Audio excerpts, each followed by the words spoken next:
This area is soundproof. We may commerce freely.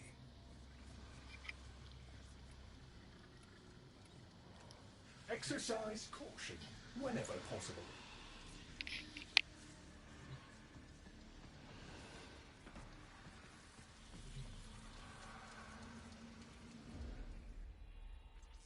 Zata. Truth. It began long before us. We who now live our perfect and dull, endless lives. It began long before these moon palaces and body markets hurling around our golden sun. It began long before our light coil thinkers, our radiation wars, our oil, smoke. It began with us, the continuity and its twin, wanderlust. The need for unseen shores deep in our marrow. No judge, jester, queen, or king can escape this old blood. We are nomads, eternal. And when no ocean, mountain, or sky could contain us, our gaze hungered starward. Afar, they mocked us with their brittle light, winking and jeering like dangling iotons, forever out of reach, illuminating the truth. Immortal as we are, we die with the sun. That's where I come in.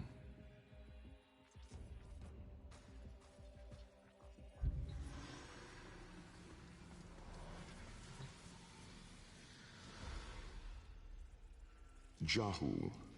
Form. My departure was a day less than any other. When I stepped inside the bell, I saw no crowd through its seriglass, no skeptical onlookers, no regal send-off. They all had given up on me and my paradoxical formulations. The wasted years had all shown the void to be just that. Nothing.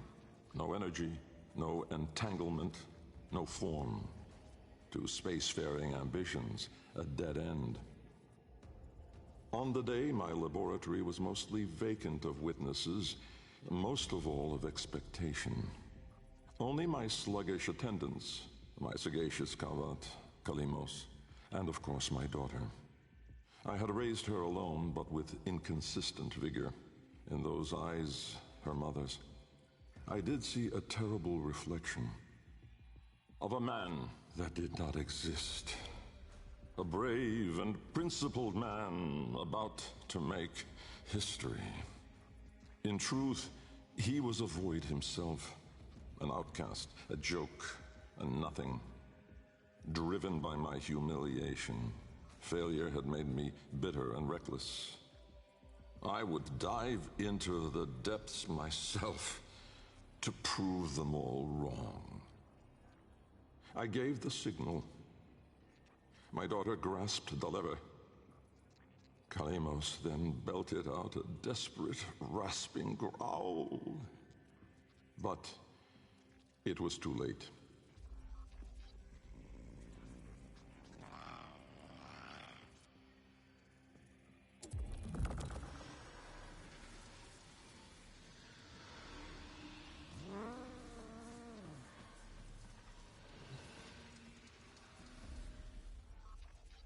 Vom. Order.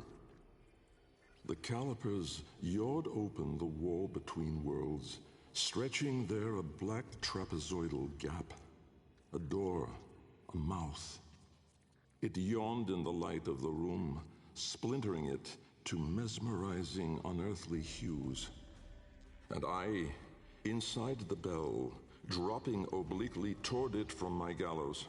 Mass and time rippled as a sudden vortex jawed before me. My head was vapor, my feet lodestone. The bell around me flexed like a rat paralyzed in a winding, gulping snake. I faltered in the awe of it, stumbling against the seriglass, and with that shifted the bell's path through the wall. It grazed the caliper membrane, the edge of the door. No worldly edge was as thin, as sharp as could split even light. As the bell faintly grazed it, the seriglass was all at once rendered like strips of flesh by Dak's blade. My enclosure was beheaded in an instant, but still I fell, sideways, into the void.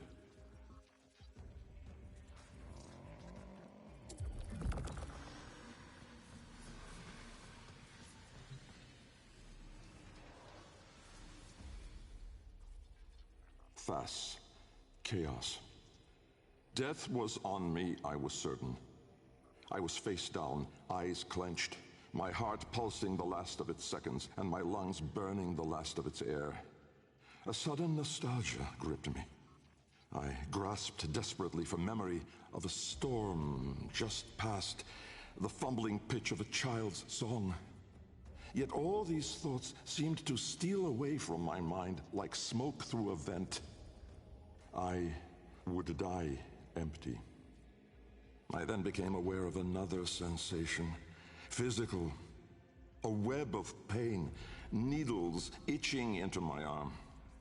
At once I realized I was alive, laying in the bell's shattered seriglass. I groped the ground, warm stone, the floor of my laboratory. So, I had never left. And so, I had failed. Again.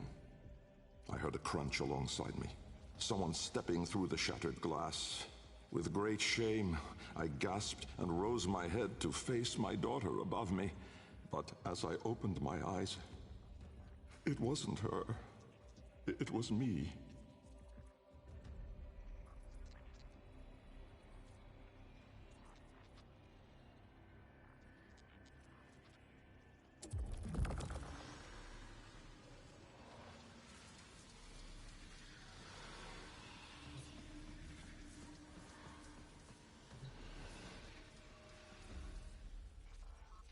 Riss. Light. The senselessness of it. The paradoxic, the vague, untimed form. I was alone, but not. For I stood there confronted by myself. A twin, but no brother.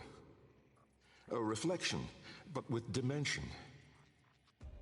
Behind him, no horizon, but a vast broiling sea of caustic light pierced at random by black pin stars. And closer, around me, a gale of flowing vapor, profane in color, billowing relentlessly into the nascent lack, seeking all directions.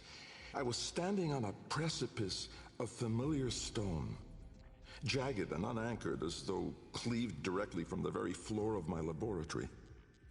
I wondered at the vapor's path, smoking outward more, leaving behind now the walls, the filigree gold, the rare cuts of marble from my home. I knew at once the vapor's source. I turned away, back toward the wall, the trapezoid I had yawed into it. Vapor erupted inward at the gap, but not just from there. For as I rolled my eyes back, I saw the same. A great steam of scintillation smoking out from my skull. Dumb in awe, I faced toward my chimerical twin. He spoke.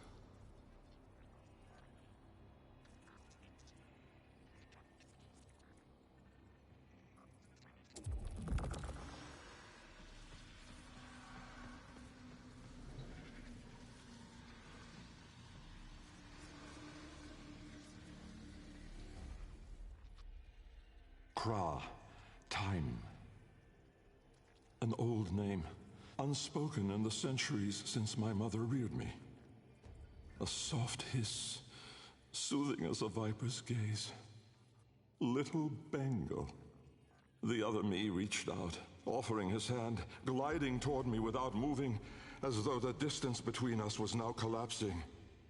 A confusion, most euphoric, filled my mind. With the shred of wit that remained, I decided that I should run for my life. At once, crazed and frantic, I fled. But I made no forward progress. Instead, the world compressed evermore around me, as though I were an anchor pulling the shore to reach. When I arrived at the door, or rather, the door arrived at me, I howled, hurling myself inside, out, And then and there I was, lost and unlost, howling on the floor in harmony with my wretched Deimos, lacerated in flesh and heart, scattered as the bell glass, spilling blood and stomach on the cold stone floor. But I sensed the other there at the wall's breach behind me, reaching still. I screamed, but my voice was gone. Forever. I looked, but my eyes would never see again. I swept my fist across the floor, snatching broken shards, and in gripping tightly, I filled my hands with ink. Close it, I wrote.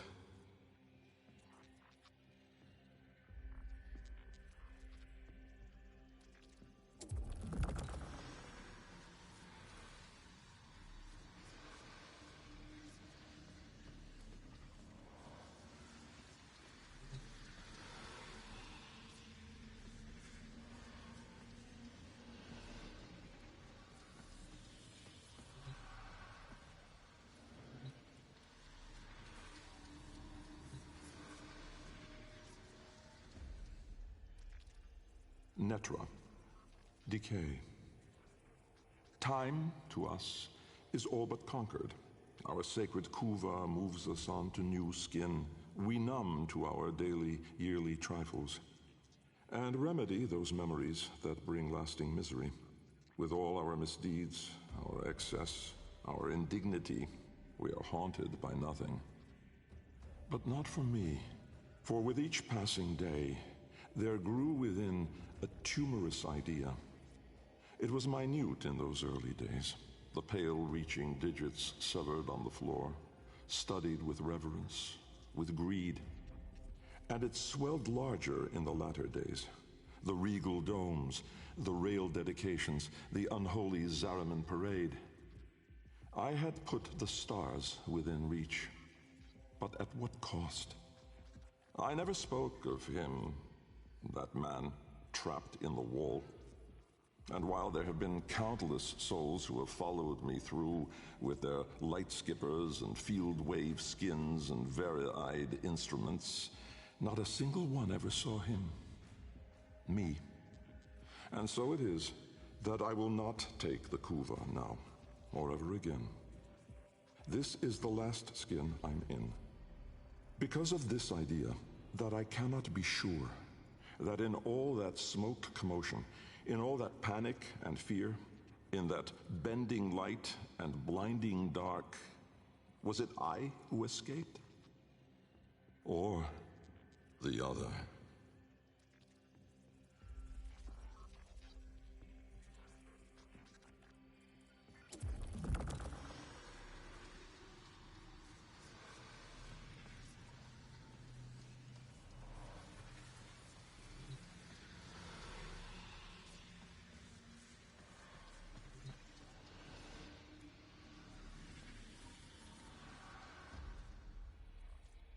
Loke, void.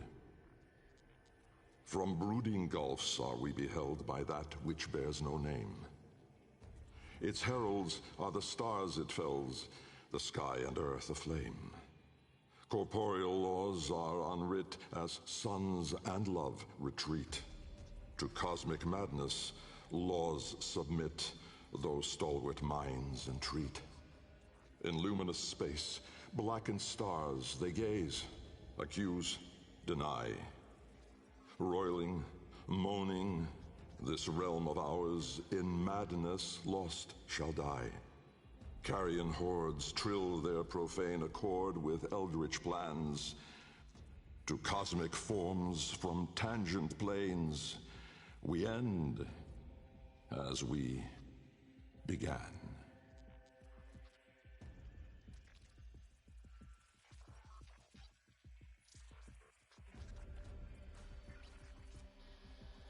So, it's the man in the wall? Okay. So her father is the man in the wall. So, sort of. Or did the man in the wall approach him? Because the man in the wall takes the shape of whoever he talks to. Hmm.